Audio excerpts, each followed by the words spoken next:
Barcz Company is here answering your plant and garden questions. Good to see you. Good to see you, Mark. Boy, springtime here. There's a lot of choices out at the Barcz Company right now. This was pretty simple, but lots of a variety of color.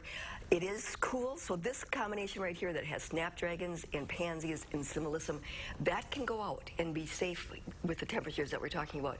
But some of the other plants you want to be a little bit careful about, because we still could have a frost. Well, I mean, look at last weekend. The snow. That's the snow, right. and it was yes. 20-something. Mm-hmm. The rule of thumb is Mother's Day.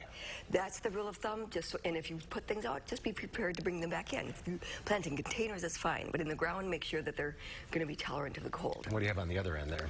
On the other end, I brought both, these are both Phalaenopsis, a little miniature one, and then here's the full-size Phalaenopsis. This is an orchid that a lot of people are growing, pretty easy care.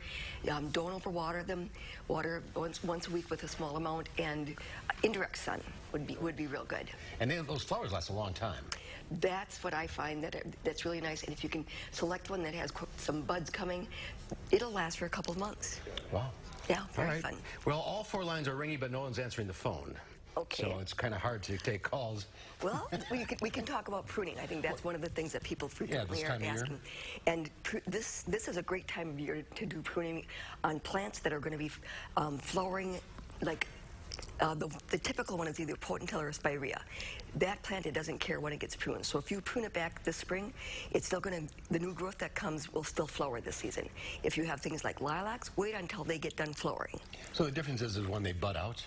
When the flowers are on the plant, correct. So if they flower on old wood, like lilac and Weigela are sort of a combination. They flower on both old wood and new wood. So that's another plant that you can prune at any time because you're always going to have a sequence of flowers coming.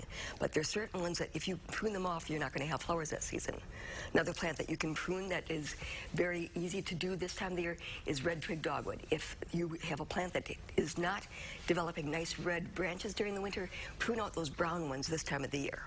Okay, we got some calls cleared now, so we'll go to the phones. We'll start with Stan in Madison. Hi, Stan. How you doing? Good. What's your question? Perennial prairie grasses.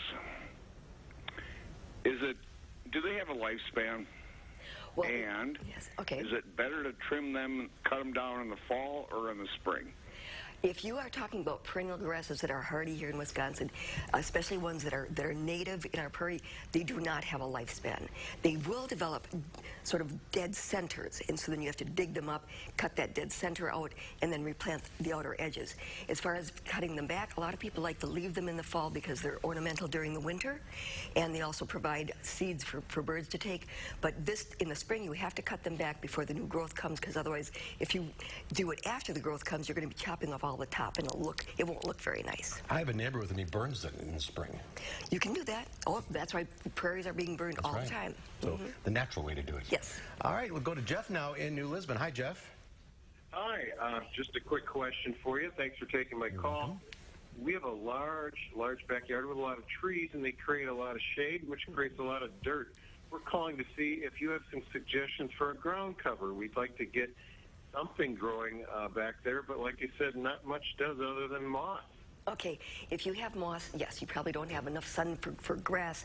So there are lots of different kinds of ground covers that you can plant.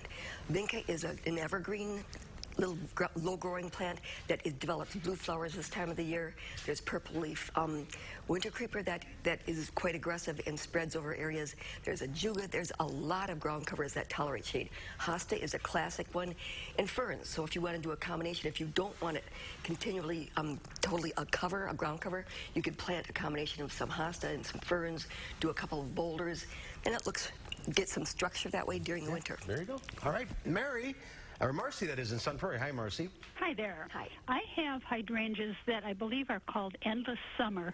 Nevertheless, the tag said don't cut them in the fall because they bloom on both new and old wood. Right. Last summer, I had very few blossoms, but a lot of healthy-looking foliage, and I did not cut them back in the fall. What can I do to encourage blooming? Endless Summer. They are. They have lovely foliage. I'm disappointed with how well they flower also, and I've talked to a lot of different gardeners about this as far as fertilizing, what to fertilize.